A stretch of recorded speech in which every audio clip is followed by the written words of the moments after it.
Explore one of the most renowned athletes in American history. December of 1991. One of the players in the recently launched Tecmo Super Bowl game on your Nintendo home system seems uncannily familiar. A pixelated Bo Jackson wearing a black uniform and representing the Los Angeles Raiders is staring back at you. He plays the game with the fastest speed. And with him on the field, you can be certain that you will defeat your foe. But if you think the pixelated Bo Jackson is cool, just wait until you find out that the real Bo Jackson is just as superhuman. Get an intimate look at the life of this two-sport marvel and discover what made him a superstar in this audiobook adaptation of Jeff Pearlman's The Last Folk Hero. Bo Jackson had a difficult upbringing, so he turned to sports as a coping technique. You may believe that prominent players spend their formative years attending camps and working with instructors to perfect their skills and prepare for the professional sports industry. That may be the case for some, but Bo Jackson does not. Bo Jackson, whose real name is Vincent Edward Jackson, was raised in a three-room Bessemer, Alabama, house with 9 other siblings and no restrooms. While his mother, Florence Jackson, was a single parent who worked hard to make ends meet, his father, D. Adams, was married to another woman and infrequently visited. Bo's childhood was never without its challenges. He and his siblings frequently scavenged for wild animals simply to have anything on their plates, dressed in hand-me-downs and dirty clothes. They slept in the same mattresses and sold plastic bags to the local bootlegger for a few more cents. Bo grew up to be a troublemaker despite having little to nothing and a mother who beat her kids with an extension cord. Bullying his peers, stealing motorcycles, and hurling rocks at people were his pastimes. Nevertheless, things began to alter one July day in 1973. Bo discovered sports at the age of 10 as a more productive use of his time. He joined the Bessemer Little League that summer, which was coached by the in-law cousin of his mother. They immediately noticed what a natural player he was. Bo's days of running through the forest and dodging pebbles had clearly paid him. And before he knew it, he was playing for the Ben All-Stars of the nearby Industrial League and later for the Pony League's Raymond Pirates. He was still far from being an elite athlete. But nobody realized they were watching a future sports star in the making. Bo Jackson excelled in 3 sports during his high school career. When you decide what you want to do with your life, you start putting everything into it. Bo Jackson actually behaved in that manner. In addition to continuing to play baseball, he also made the decision to participate in football and track in high school. He decided to give football a go in the 9th grade at McCattery High School and eventually made the junior varsity team. He displayed his incredible physical prowess and quickness there. However, he wasn't one of the athletes that really stood out until his junior year, when people began to notice his abilities. He contributed significantly to the team's success and was a big reason why so many journalists attended their games. At the conclusion of his most recent football season, he had amassed over 1,000 yards and 17 touchdowns. Bo had a fantastic career in track and field, and this time, he became famous right away. At the 1979 Class 3A Alabama High School Athletic Association Championships, he finished 3rd in the long jump competition. He won the 10th place in the 3A State Decathlon Finals 2 weeks later. His rankings might not seem all that amazing, but keep in mind that he just practiced for these events the day before the competition or a few weeks prior. He had won back-to-back state decathlon championships and set state records in 3 different track and field events when he graduated from McCattery. Bo, of course, continued to be a baseball legend. Baseballs hit by him would soar 500 feet in the air. His base-stealing prowess was also on target, with 90 out of 91 attempts ending in a successful steal. It's fair to say that Bo's athletic ability could not be discounted. That's why it wasn't unexpected when he received a deluge of college letters and Major League Baseball, MLB, recruitment calls during his senior year. He was in such great demand that the 1982 amateur selection saw the New York Yankees even take a chance by selecting him in the 2nd round. Bo, however, had other ideas. He declined the MLB offers in order to enroll at Auburn University as an athletic scholar because he wanted to be the first Jackson to attend college. Bo Jackson spent his collegiate years playing football, basketball, and his other two favorite sports. Not exactly a stroll in the park, college. But it's simpler to do what you love while you're doing it. Bo Jackson lived a similar life at Auburn. Bo lit up the field in his first football game with the Auburn Tigers, rushing for 2 touchdowns on 10 carries for a total of 123 yards. His aggregate stats for his debut season, which included 9 touchdowns and 829 yards, were impressive, but he wasn't done yet. At his first ever collegiate track event, Bo ran the 60-yard dash in an astounding 6.18 seconds, just over a month after the football season concluded. It was Auburn's 5th fastest 60 ever to be timed. A couple of weeks later, he joined the baseball team for a daytime game versus Illinois State, where he displayed his breakneck speed. The rest of Bo's freshman baseball season didn't go as well as he would have liked, but the next season's outstanding football performance more than made up for it. The Tigers tackled their way to the 3rd slot in the national rankings during that exciting 1983 season. Bo ran for 130 yards on 22 carries, earning him the Sugar Bowl Most Valuable Player award as the icing on the cake. After the football season was over, he continued participating in the indoor and outdoor track events, but he didn't return to baseball, partly because he didn't like the head coach.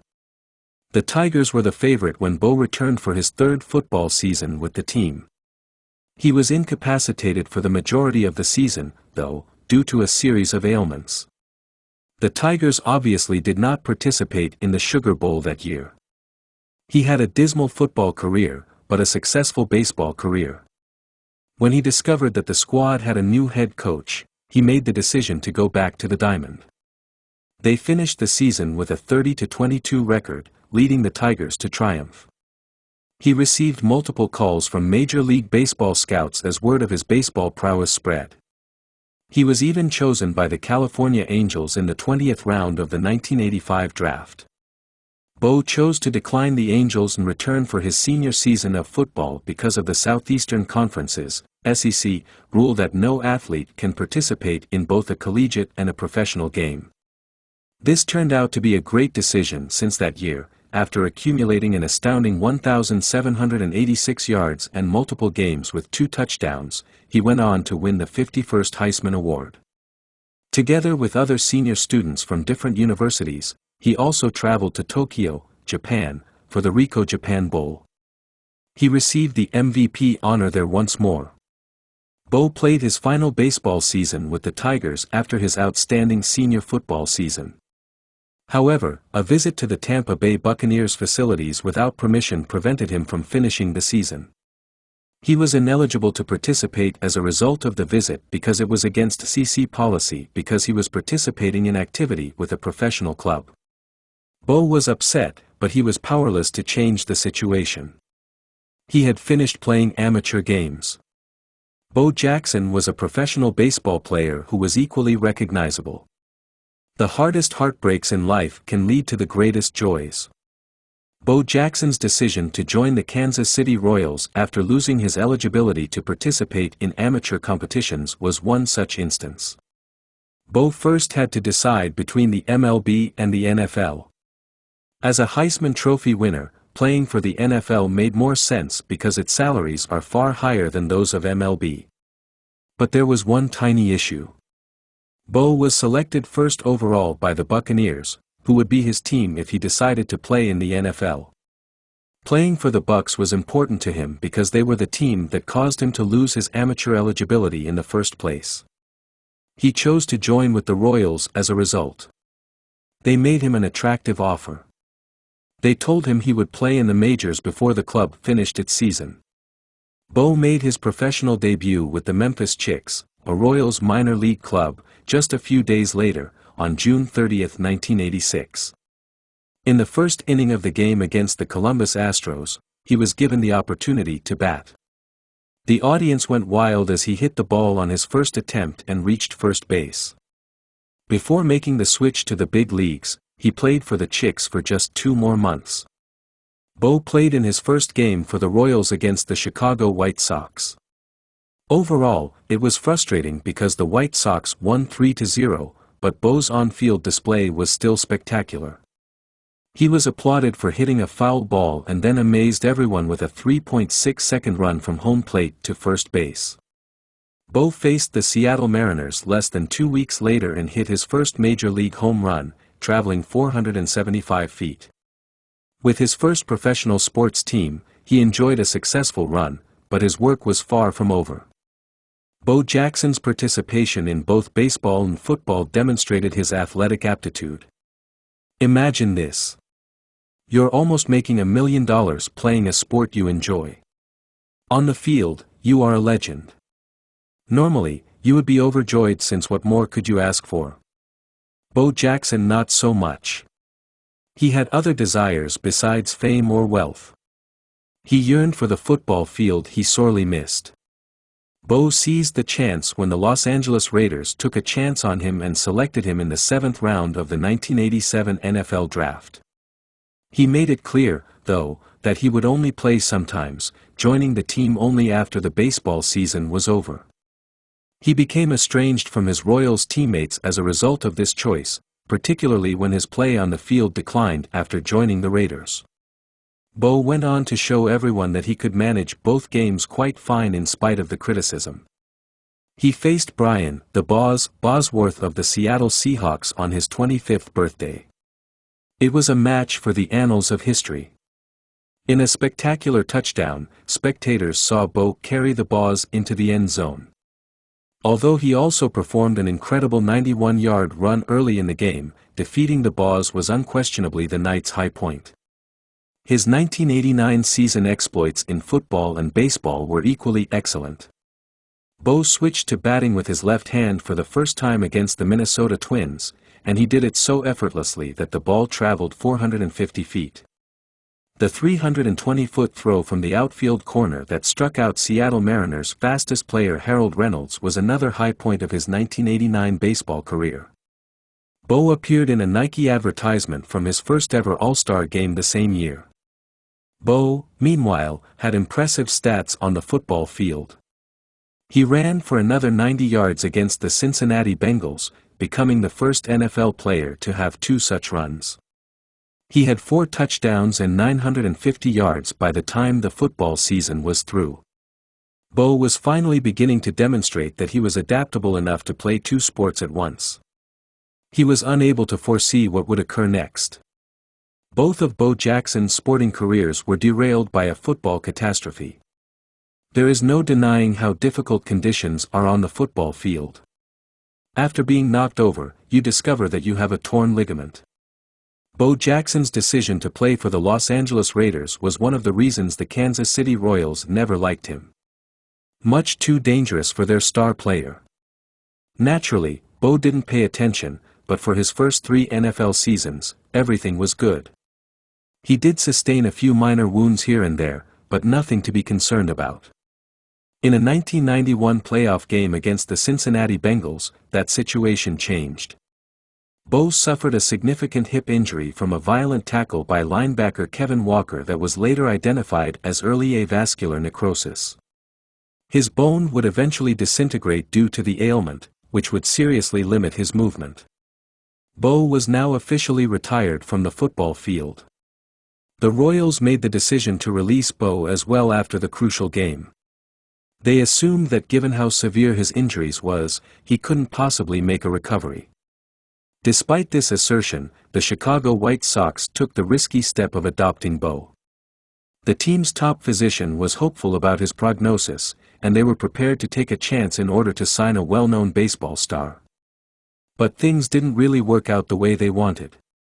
Even after getting a hip replacement and doing special training with physical therapy pioneer Mac Newton, Bo was never the same again. The White Sox had to terminate his contract in late 1993. Wanting to experience one last baseball season, Bo reached out to the California Angels and signed a 1-year deal with them. Sadly, a player strike ended up shortening the season. Fortunately, Bo had one more swing against his first ever professional team, the Kansas City Royals, before that occurred. He finally put his baseball equipment away after that. Bo Jackson built enterprises and worked for charities after his retirement. Undoubtedly, there are some things in life that we wish could endure forever. Yet if life teaches us anything, it's that endings are unavoidable. That applied to Bo Jackson's athletic career. Bo was already enjoying his early retirement and fishing in Bessemer when the 1994 baseball player strike started. The majority of his time was thereafter spent at their suburban Chicago home with his wife, Linda, and their 3 children. Bo tried acting the following year and wound up in a number of TV shows and motion pictures, including Married, with Children, The Chamber, Fakin, Da Funk, and The Pandora Project. After leaving behind his pro sports background, he nevertheless accomplished a lot, while not truly breaking out in the entertainment industry. Bo Jackson's handmade sweet potato pie, Better Bar energy bars, and the food distributor Ingenuity are just a handful of the companies he established or joined forces with. In order to keep a long-standing promise to his late mother, he also completed his degree in family and child development. Although he doesn't follow his old teams anymore, he did work as the White Sox team ambassador and the Royals spring training teacher. In addition, he occupies his time by grilling steaks, hunting, fishing, and hosting celebrity golf tournaments. Nonetheless, Bo Bikes Bama, an annual charity event, is undoubtedly his most notable post-sports career accomplishment. To aid those affected by the tornado disaster in Alabama in April 2011, it was started in April 2012. By 2020, when it was in its 12th year, the event had raised more than $2.1 million. Although Bo's time playing professional football and baseball was brief, his life after athletics was nothing less than remarkable. And the situation was perfect for him. Bo Jackson was raised in poverty in Bessemer, Alabama, but thanks to his innate talent and love of sports, he rose to become one of the most well-known two-sport athletes in the U.S. He later achieved notable exploits while playing for Auburn University, the major leagues, and the NFL. He smashed baseball's 500 feet, participated in the All-Star and Pro Bowls, sprinted at superhuman speeds, won the Heisman Trophy, and went on to become one of the most recognizable Nike endorsers. Despite having to give up playing sports due to a hip injury, he discovered his greater calling and became a prosperous businessman and philanthropist.